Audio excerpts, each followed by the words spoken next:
ہم آپ سے گزارش کرتے ہیں کہ اس چینل کو آپ ضرور سبسکرائب کریں اور اپنے فرینڈز کے ساتھ ان ویڈیوز کو ضرور شیئر کریں تاکہ اہل بیت کا پیغام زیادہ سے زیادہ جوانوں تک پہنچے۔ اب وہ چیز جو میں نے شاید پہلے دن یا دوسرے دن آپ کی خدمت میں عرض کی تھی کہ بہت سے اعمال ہیں جو مجسم ہو جاتے ہیں۔ قیامت اور برزخ میں فرق کیا ہے؟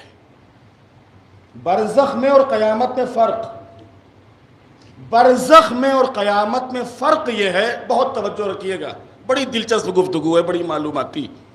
برزخ میں اور قیامت میں فرق یہ ہے کہ برزخ ہے روحانی اور قیامت ہے جسمانی۔ پہنچے ذہن آپ کے؟ نہیں پہنچے؟ نہ سمجھے اور سمجھاؤں میں۔ برزخ جسم مر گیا، جسم جلا دیا گیا، جسم بہا دیا گیا، جسم حیوانات کا لقمہ بن گیا، ختم ہو گیا، لیکن روح باقی ہے۔ برزخ کی زندگی میں جتنا بھی، چاہے وہ آرام ہو اور چاہے سختیاں اور تکلیف ہو، سب روح سے متعلق ہے، روح سے متعلق ہے۔ یہ روح نہیں مرتی ہے، روح نہیں ختم ہوتی ہے۔ اس کی مثالیں میں دے چکا، اس کو دہراؤں گا نہیں کہ کس طریقے سے اس برزخی زندگی میں انسان کو نعمتیں جو اس کو ملیں گی کیسے ان کو لذت اس کی حاصل ہوگی، اور اگر کوئی تکلیف ہوگی تو کیسے اس کا درد ہوگا، جبکہ خالی روح ہے۔ روح ضرور ہے لیکن اس کو اگر نعمتیں ملیں گی تو اس کا مزہ، اس کا ٹیسٹ بھی حاصل ہوگا، اور اگر تکلیفیں ہوں گی تو اس کی اذیت بھی اس کو ہوگی۔ لیکن جو قیامت آئے گی، قیامت روحانی نہیں ہے، قیامت روحانی اور جسمانی دونوں ہے۔ یعنی جس جسم کے ساتھ اور جس روح کے ساتھ ہم اس دنیا میں زندگی گزار رہے ہیں، اسی روح اور اسی جسم کے ساتھ قیامت کے دن ہم کو کھڑا کیا جائے گا۔ سمجھ میں آیا؟ برزخ اور قیامت کا فرق۔ برزخ جسم ختم، جسم کہیں بھی رہے، روح باقی، روح قائم۔ جو بھی سختی ہے روح کے اوپر، جو بھی آرام ہے روح سے متعلق۔ قیامت اس جسم کو واپس کیا جائے گا کہ جس جسم کے ساتھ ہم دنیا میں تھے، اسی جسم کے ساتھ۔ اب آپ اندازہ لگائیے کہ واقعاً کتنی بڑی قیامت، خود کتنی بڑی قیامت ہوگی کہ جب انسان کو روح اور جسم دونوں کے ساتھ زندہ کیا جائے گا اور کھڑا کیا جائے گا اور ان کو قبروں سے نکالا جائے گا اور اسے مالک کی بارگاہ میں حاضر کیا جائے گا۔ اب یہاں کے اوپر جن مقامات کے اوپر قرآن کریم نے بالکل واضح انداز میں بیان کیا ہے کہ قیامت میں ہمارا یہی جسم، کہ جس جسم کے ساتھ ہم دنیا میں زندگی گزار رہے ہیں، 3 مقامات ہیں قرآن مجید میں جس میں باقاعدہ قرآن نے کہا ہے کہ اسی جسم کے ساتھ، جس جسم کے ساتھ تم دنیا میں زندگی گزار رہے ہو، اسی جسم کے ساتھ تم قیامت کے دن اٹھائے جاؤ گے۔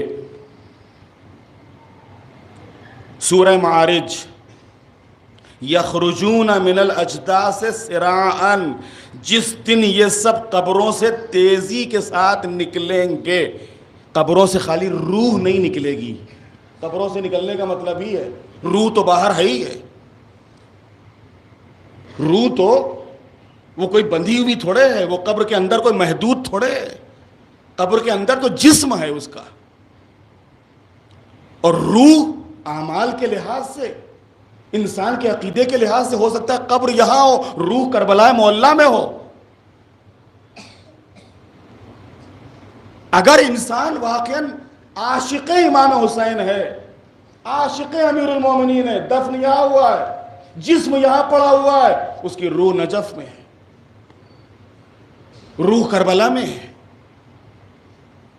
تو قبروں سے روحیں نہیں نکلیں گی، قبروں سے جسم نکلیں گے۔ یہ کون کہہ رہا ہے؟ قرآن کہہ رہا ہے یخرجون من الاجداث سراعا، جس دن یہ سب قبروں سے تیزی کے ساتھ نکلیں گے۔ پھر سورہ یاسین، من بعثنا من مرقدنا، جس میں ہمارے جس دن ہمیں مرقد سے اٹھایا جائے گا. ہمیں ہمارے مرقد سے کس نے اٹھایا؟ من بعثنا، کس نے مبعوث کیا ہے ہم کو؟ کس نے اٹھایا ہے ہم کو؟ کس سے؟ ہمارے مرقد سے. ان اللہ یبعث من فی القبور، سورہ حج.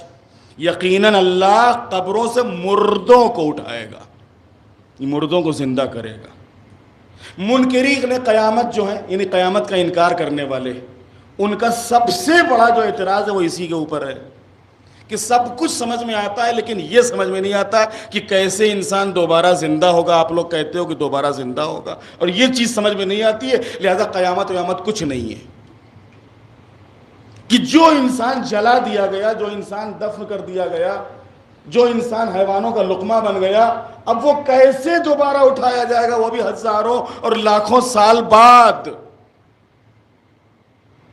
لہٰذا یہ چیز سمجھ میں نہیں آتی ہے کہ آپ لوگ کہتے قیامت کے دن اٹھایا جائے گا. لہٰذا ہم قیامت کو تسلیم نہیں کرتے.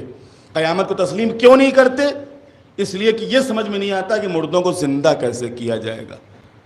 حالانکہ اگر ذرا سا انسان عقل کے اوپر زور دیتا تو اسے خود سمجھ میں آ جاتا کہ وہ قادر مطلق جو ایک قطرے سے اتنے بڑے جسم کو بنا سکتا ہے، کیا وہ اس بات کے اوپر قادر نہیں ہے کہ اس دنیا سے جانے کے بعد پھر اس کو زندہ کر دے؟ ارے جو کمپنی پارٹس بنانا جانتی ہے وہ پارٹس جوڑنا بھی جانتی ہے. شک کرنا ہے تو اس پہ شک کرو کہ یہ پارٹس بنے کس نے، یہ بنائے کس نے. انسان اپنے اوپر تعجب نہیں کرتا ہے کہ دنیا میں آیا کیسے، تعجب کر رہا ہے کہ جا کے آئیں گے کیسے. پہلے یہ تعجب کرو کہ تم آئے کیسے ہو. تم تو کچھ نہیں تھے، تم تو پانی تھے. کیسے تمہارا وجود ہوا؟ کیسے یہ جسم کا اتنا یہ ڈھانچہ اور اس کے اوپر گوشت اور پوست اور یہ روح اور یہ بولنے اور سننے اور دیکھنے کی قوت طاقت تمہارے اندر کس نے رکھی؟ تو اگر تعجب کرنا ہے تو حقیقت میں انسان اس پہ تعجب کرے، لیکن اس پہ تعجب نہیں کرتا. تعجب کس چیز پہ؟ قیامت کے دن اٹھے گا کیسے انسان. یہ چیز سمجھ میں نہیں آتی قیامت کے دن کیسے اٹھے گا، لہٰذا ہم مانتے ہی نہیں کہ قیامت آئے گی.